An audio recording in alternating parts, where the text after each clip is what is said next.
Hi, my name is Crystal DeLong Moorefield, and I'm the Social Studies Supervisor here in Roanoke City Public Schools, and I work at the administrative office downtown.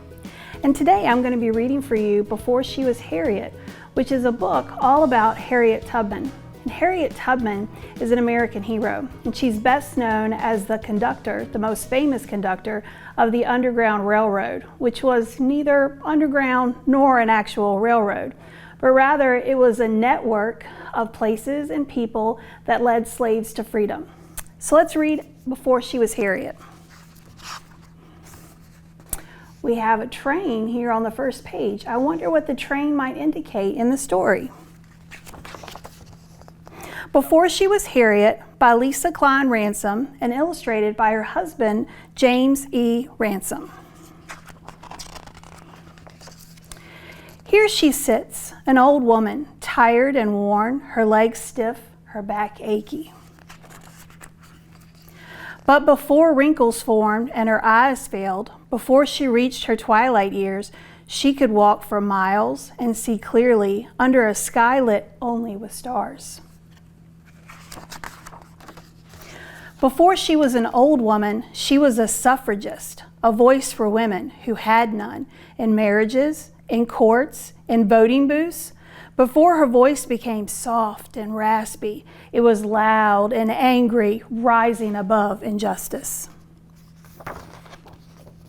Before she was a suffragist, she was General Tubman, rising out of the fog, armed with courage, strong in the face of rebels and planters and overseers, as they watched fields burn and bridges fall and 700 slaves stop chopping and start running to a woman who ferried them to freedom on the Combahee River, turned River Jordan.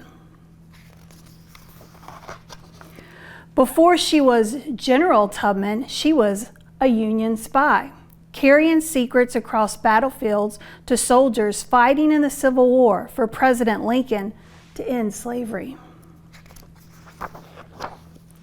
Before she was a Union spy, she was a nurse, caring for those hit with bullets and hatred and fear, tending to them with bandages and words in the bloody dirt of Southern soil. Before she was a nurse, she was Aunt Harriet, daughter of Ben and Rit, who helped her parents flee their master and find their way through woods and streams to the safety of Canada and a new home in the North.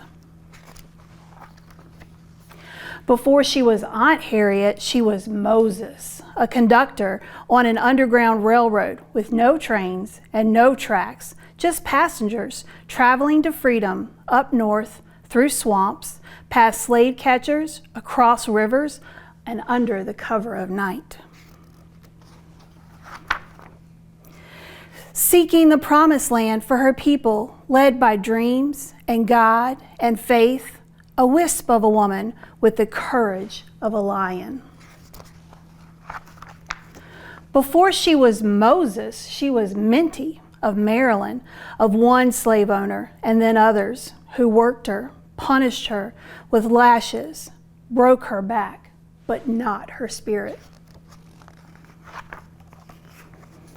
Before she was Minty, she was Araminta, a young girl taught by her father to read the woods and stars at night, readying for the day. She'd leave behind slavery along with her name and pick a new one, Harriet. And remember her days as a suffragist, as a general, as a spy, as a nurse, as Aunt Harriet, as Moses, as a conductor. As Minty, as Araminta, who dreamed of living long enough to one day be old, stiff and achy, tired and worn, and wrinkled and free. So what do you think about Before She Was Harriet? What an interesting title. I wonder what before means. It's kind of like the story works a little backwards as we learn more about Harriet. And we see this train, which there's a lot of symbols within this book. We see here, there is Harriet sitting. And let's compare. As we look at Harriet sitting here as she's older to Harriet, look at as she's looking at her eyes. Look at Harriet at night as she's the conductor on the Underground Railroad, and look at her eyes looking at different ways.